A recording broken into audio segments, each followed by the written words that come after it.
नमस्ते YouTubers, मी तनुजा पाटील। तर मुख्यमंत्री माझी बहीण लाडकी योजना या संदर्भात जी.आर. आलेला आहे आणि हा जी.आर. आता लवकरच चालू होणार आहे। यामध्ये महिलांना व मुलींना महिन्याला 1500 रुपये मिळणार आहेत। तर या संदर्भात आपण डिटेल्समध्ये या व्हिडिओमध्ये पाहणार आहोत।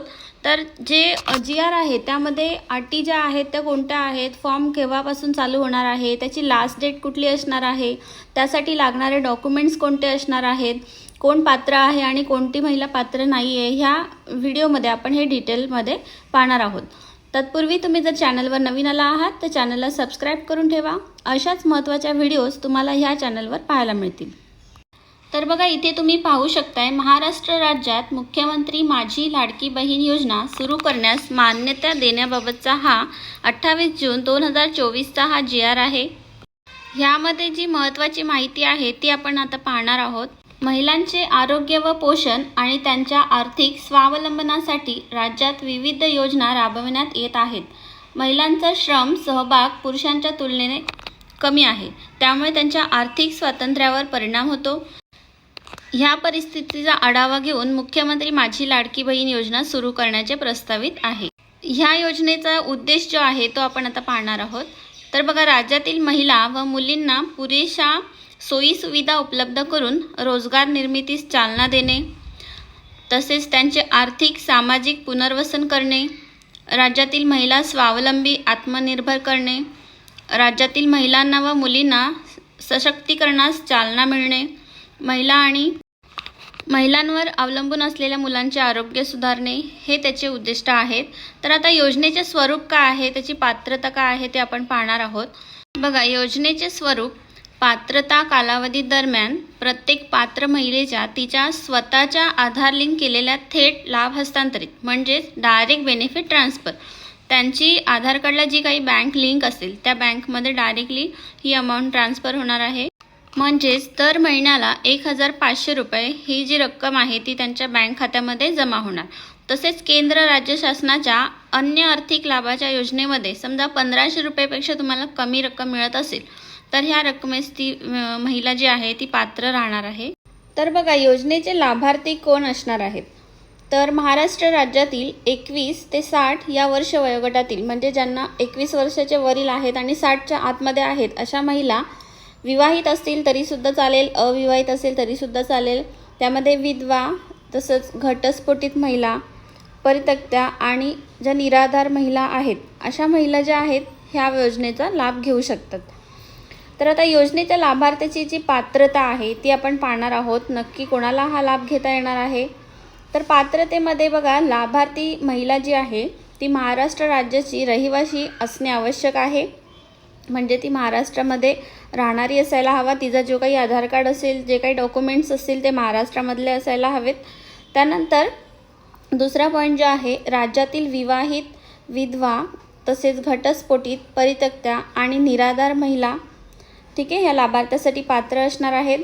तिसरा जो आहे तो किमान वयाची अट जी आहे 21 वर्ष पूर्ण व कमाल वयाचं 60 वर्ष पूर्ण होईपर्यंत, ठीक आहे। त्यानंतर चौथा जो आहे, सदर योजनेअंतर्गत लाभ घेण्यासाठी अर्ज करणाऱ्या लाभार्थ्याचे बँक खाते असणे आवश्यक आहे। जर तुमचं खातं नसेल तर आजच तुमचं खातं ओपन करून घ्या। खातं ओपन केल्यानंतर तुमचं ते बँक खातं आहे ते आधार कार्डला सुद्धा जोडून घ्यायचे। त्यानंतर लाभार्थी कुटुंबाचे आर्थिक उत्पन्न जे आहे ते 2.5 लाखापेक्षा कमी असायला हवं। आता ह्यामध्ये अपात्र महिला कोण असणार आहेत, तर बघा, पहिला पॉईंट आहे, ज्यांच्या कुटुंबाचे एकत्रित वार्षिक उत्पन्न जे आहे 2.5 लाखापेक्षा जास्त असेल अशा महिला हा लाभ घेऊ शकत नाही आहेत। ज्यांच्या कुटुंबातील सदस्य आयकरदाता असेल, म्हणजे तुम्ही जर IT फाईल टॅक्स भरत असणार तर त्या महिला त्या ठिकाणी लाभार्थी नाही आहेत। ज्यांच्या कुटुंबातील सदस्य नियमित कायम कर्मचारी तसेच कंत्राटी कर्मचारी असेल, सरकारी विभाग, उपक्रम, मंडळ, भारत सरकार किंवा राज्य सरकारच्या स्थानिक संस्थेमध्ये कार्यरत आहेत किंवा सेवानिवृत्तीनंतर निवृत्तीवेतन घेत आहेत, परंतु बाह्य यंत्रणाद्वारे कार्यरत असलेले तथा स्वयंसेवी कामगार आणि कर्मचारी अपात्र ठरणार।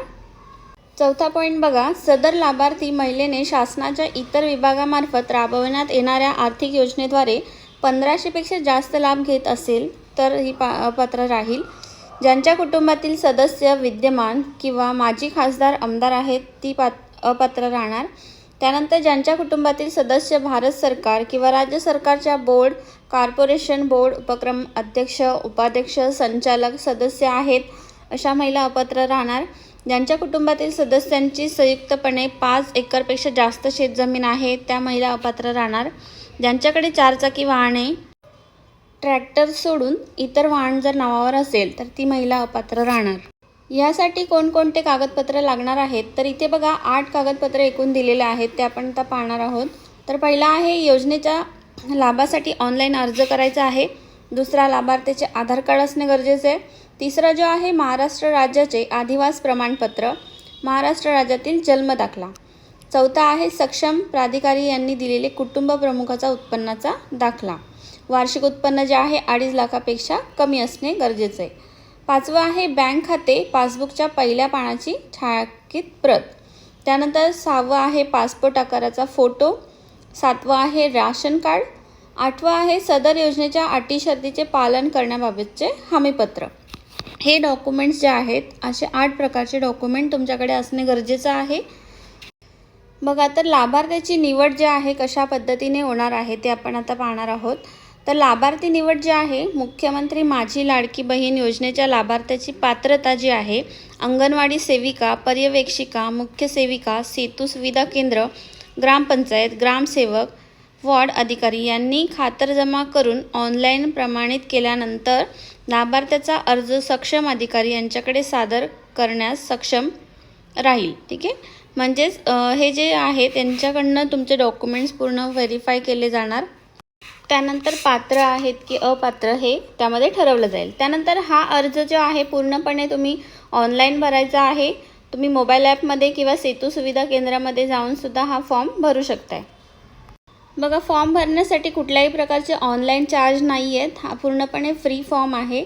त्यानंतर फॉर्म भरण्यासाठी महिला जी आहे स्वतः उपस्थित असणे गरजेचं आहे, कारण त्या महिलेची KYC करण्यात येणार आहे. KYCसाठी तिचं राशन कार्ड आणि स्वतःचे आधार कार्ड असणं गरजेचं आहे. हे 2 डॉक्युमेंट्स तिला घेऊन स्वतः त्या ठिकाणी उपस्थित राहावं लागेल. बघा अर्ज भरल्यानंतर त्याचं अर्ज जे आहे तात्पुरती यादी जी आहे पोर्टलवर ॲपवर जाहीर केली जाईल किंवा अंगणवाडी केंद्र, ग्रामपंचायत, वॉर्ड स्तरावर सूचना फलकावर देखील लावण्यात येईल. म्हणजे कोण पात्र आहे कोण अपात्र आहे ते तुम्हाला त्या ठिकाणी बघायला मिळेल. तुम्ही जो फॉर्म भरलेला असेल त्यामध्ये हरकत तक्रार करायची असेल तर 5 दिवसाच्या आतमध्ये तुम्ही ती तक्रार निवारण समितीमध्ये करू शकताय. त्यानंतर बघा आता आपण बघणार आहोत याचं टाईम टेबल काय आहे, म्हणजे कशा पद्धतीने कुठल्या दिवशी फॉर्म चालू होणार आहेत. तर योजनेची अंमलबजावणीसाठी कालमर्यादा. तर बघा वेळेची मर्यादा जी दिलेली आहे अर्ज प्राप्त करण्यास सुरुवात जी आहे 1 जुलै 2024 पासून चालू होणार आहे आणि अर्ज प्राप्त करण्याचा शेवटचा दिनांक जो आहे 15 जुलै 2024. त्यानंतर तात्पुरती यादी जी आहे प्रकाशन दिनांक 16 जुलै, म्हणजे लगेच दुसऱ्या दिवशी फॉर्म भरण्याचा शेवटचा दिनांक संपल्यानंतर लगेच दुसऱ्या दिवशी तात्पुरती यादी प्राप्त होणार आहे.